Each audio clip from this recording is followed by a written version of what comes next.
ठीकु आहे। माइनॉरिटी जे बारे में गांधी जेको माइनॉरिटी खे रिफ्यूज़ कंदो आहे, त न जेके नेहरू रिपोर्ट में नेहरू लिखियूं आहिनि ॻाल्हियूं माइनॉरिटीज़ जा माइनर कॉमन लाइ, उहे ठीकु आहिनि। उन्हनि खे सेपरेट इलेक्टोरेट जो राइट छो ॾिनो वञे? सेपरेट इलेक्टोरेट खां बि जेको आहे सो कंप्लीट हू जेको आहे सो कंदो आहे, बाइकआउट कंदो आहे। ठीकु, मुस्लमान जेका चवंदो आहे सेपरेट इलेक्टोरेट, मुस्लमाननि सां गॾु जेको आहे माइनॉरिटीज़ खे बि सेपरेट इलेक्टोरेट ॾिनी वई हुई। ठीकु आहे, त सेपरेट इलेक्टोरेट न हुजणु खपे। सिर्फ़ु ऐं सिर्फ़ु सब कॉन्टिनेंट में जेका आहे हिकु वॾी क़ौम आहे। गांधी साहब जे मुताबिक़ हिकु वॾी क़ौम हुई, ऐं उहा हिकु वॾी क़ौम कहिड़ी हुई? उहा हिकु वॾी क़ौम हुई सिर्फ़ु ऐं सिर्फ़ु कांग्रेस। ठीकु आहे, सिर्फ़ु गांधी सम्झे पियो, चए पियो त कांग्रेस वॾी पार्टी आहे, जेका कांग्रेस जेका आहे उहा सॼी हिंदुनि ऐं मुस्लमाननि खे रिप्रेज़ेंट थी करे, उन्हनि जे जेको राइट्स लाइ उहा फाइट थी करे। ठीकु आहे, कांग्रेस खां अलावा हिंदू सिर्फ़ु ऐं सिर्फ़ु सब कॉन्टिनेंट वॾी जेका नेशन आहिनि, उहे सिर्फ़ु हिंदू जेको आहे सो मेजर नेशन आहिनि, मेजर नेशन आहिनि। ठीकु, मुस्लमान थी विया या ॿियूं माइनॉरिटीज़ थियूं, उहे सभु माइनॉरिटीज़ में अची वियूं। हाणे गांधी साहब इहा ॻाल्हि रखी, इन ॻाल्हि खे जेको आहे सर शफ़ी जेको आहे सो रिजेक्ट कयो। Sir Shafi rejected the idea of Gandhi, rejected the idea of Gandhi.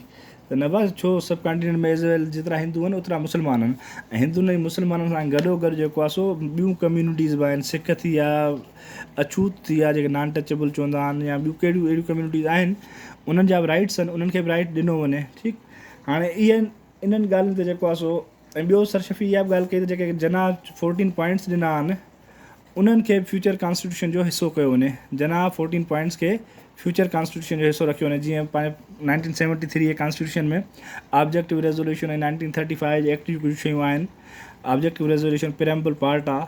अहिड़ी तरह जेको आहे सर शफ़ी चए पियो त जेको फ्यूचर जो कॉन्स्टिट्यूशन ठहंदो इंडिया जो, उन में जना जे पॉइंट्स खे जेको आहे सो रखियो वञे, उन्हनि खे जेको आहे सो ॾिनी वञे।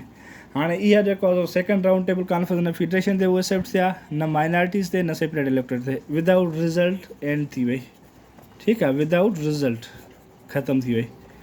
विदाउट रिज़ल्ट जॾहिं ख़तमु थी त हिन में सेकेंड राउंड टेबल खां पोइ उहा काफ़ी गैप अची वियो। इन गैप खे ख़तमु करण लाइ जेको आहे सो ब्रिटिश गवर्नमेंट हिकिड़ो अवॉर्ड अनाउंस कयो, जंहिंखे हुन चयो कम्यूनल अवॉर्ड। Communal award. ठीकु, हाणे कम्यूनल अवॉर्ड हुन ॾिनो अगस्त 1932 में। उन में छा कयनि, उन्हनि डिफरेंट कम्यूनिटीज़ खे जेको आहे कुझु शयूं ॾिननि, त हीअ शयूं तव्हांजे लाइ असां जेको आहे कयूं था। मुस्लमाननि सेपरेट इलेक्टोरेट वारी ॻाल्हि मञनि, सेपरेट इलेक्टोरेट। ठीकु, 1/3 रिप्रेज़ेंटेशन ॾींदासीं, ऐं 1/4 जेको आहे सो जॉब्स में तव्हांखे ॾींदासीं। ठीकु आहे, ऐं सिंध खे जेको आहे सो प्रोविंस ठाहींदासीं। इहे शयूं हिंदुनि खे ॾिन, माइनॉरिटीज़ खे बि चवंदो उन्हनि जा राइट्स ॾींदासीं, उन्हनि खे बि सेपरेट इलेक्टोरेट जो राइट ॾींदासीं। सिंध खे जेको आहे प्रोविंस ठाहींदासीं। ठीकु, हाणे इहे कम्यूनल अवॉर्ड में जेको आहे सो इन ते जेको आहे सो मुस्लमान एग्री थिया पहिरियां, पोइ बाद में जेको आहे सो इन ते एग्री न थिया। उन ते वरी इहा कम्यूनल अवॉर्ड जेको आहे सो फेल थी वियो। कम्यूनल अवॉर्ड ब्रिटिश गवर्नमेंट जी तरफ़ां हिकिड़ो पंहिंजी तरफ़ां गिफ्ट पई ॾिए सब कॉन्टिनेंट माण्हुनि खे। इहो MCQ ईंदो त कम्यूनल अवॉर्ड कॾहिं थियो? बसि जस्ट कम्यूनल अवॉर्ड कॾहिं थियो? अगस्त 1932 में तव्हांजो कम्यूनल अवॉर्ड थियो। ठीकु, हाणे तव्हांजा अची था वञो पाण थर्ड राउंड टेबल कॉन्फ्रेंस ते। डिटेल में असां कोन था वञूं, सिर्फ़ु ओवरव्यू था ॾियूं त तव्हांखे राउंड टेबल कॉन्फ्रेंस ख़बर हुजे छा हुयूं। उन ते जेको MCQ अचे तव्हांखे बसि इहा नवा हुजे त छा हुयूं। थर्ड राउंड टेबल कॉन्फ्रेंस जेका आहे, थर्ड राउंड टेबल कॉन्फ्रेंस, उहा जेका आहे तव्हांजी 17 नवंबर खां स्टार्ट थी ऐं 24 नवंबर ताईं हली। 24 नवंबर ताईं हली। हाणे इन में जेको आहे सो ॿई प्रोमिनेंट लीडर, गांधी बि कोन हो, जना बि कोन हो। ठीकु आहे, गांधी जेल में हो, जना बाइकाट कयो, मां न ईंदुसि। ठीकु आहे, पंहिंजी मसरूफ़ियतुनि जे करे। हाणे जॾहिं ॿई प्रोमिनेंट लीडर न हुया, जना बि कोन हुयो, गांधी बि न हुयो, त हुनखे ॻाल्हियूं सेटल करणियूं जना सां ऐं गांधीअ सां। छो 2 मेजर जेके कम्यूनिटीज़ हुयूं, 2 मेजर कुवतूं हुयूं सब कॉन्टिनेंट में, उहा हिकिड़ी मुस्लमान बि हुई हिंदू, ऐं मुस्लमाननि खे जेको आहे जना पियो लीड करे, ऐं हिंदुनि खे जेको आहे गांधी पियो करे। ठीकु आहे, त इन्हनि ॿिन्ही जेको आहे लीडर्स जी गैर मौजूदगी में इहे टॉक्स जेको आहे सो 2-3 ॾींहं हलिया, 15-20 ॾींहं हलिया, पाण में हिननि ॻाल्हियूं थियूं, पर विदाउट कंसेंसस, विदाउट रिज़ल्ट। इहे ॻाल्हियूं जेको आहे सो ख़तमु थी वियो राउंड टेबल कॉन्फ्रेंस जो सिलसिलो बि ख़तमु थी वियो। हाणे राउंड टेबल कॉन्फ्रेंसिस बि जेको आहे सो उहे हिक ॿिए जी ॻाल्हियुनि ते न आया। जॾहिं राउंड टेबल कॉन्फ्रेंस ख़तमु थी वियो त उन खां पोइ जेको आहे सो ॿियूं हाणे अची थो ईंदो इंडियन इंडिपेंडेंस एक्ट 1935। उन में बि जेको आहे सो ॻाल्हियुनि काफ़ियुनि ते एग्री थिया, काफ़ियुनि ते कोन थिया। माना इहो सिलसिलो अञा हिननि जो हलंदो रहंदो। हाणे इहे जेको आहे हितां खां असांजो जेको कमु शुरू थो थिए न, इहो टुवर्ड्स न्यू होमलैंड थो हाणे स्टार्ट थिए।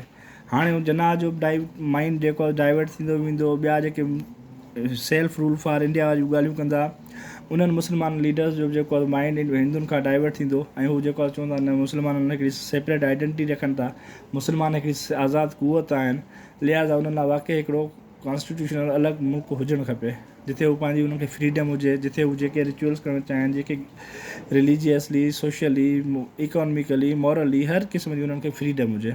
हाणे हितां खां जेको आहे सो क़ाइदे आज़म जो ॿियनि मुस्लमान लीडरनि जा जेको माइंड ब्रिटिश खां ख़राबु थियणु, ब्रिटिश न जेको आहे सो इंडियंस ऐं हिंदुन्स लाइ जेको आहे सो ख़राबु थियणु शुरू थींदा आहिनि। छो जो हिंदू हर ॻाल्हि में टंग अड़ाए वेठा हूंदा आहिनि। शुरू खां ॾिसो लखनऊ पैक्ट खां वठी क़ाइदे आज़म जेको आहे जेको मुस्लमान ऐं हिंदुनि जी गॾु घुराइण जी ॻाल्हि कंदो आहे, पर एंड ताईं हिंदू कान का ॻाल्हि करे उन ॻाल्हि खे जेको आहे सो उन खां साइड कंदा विया।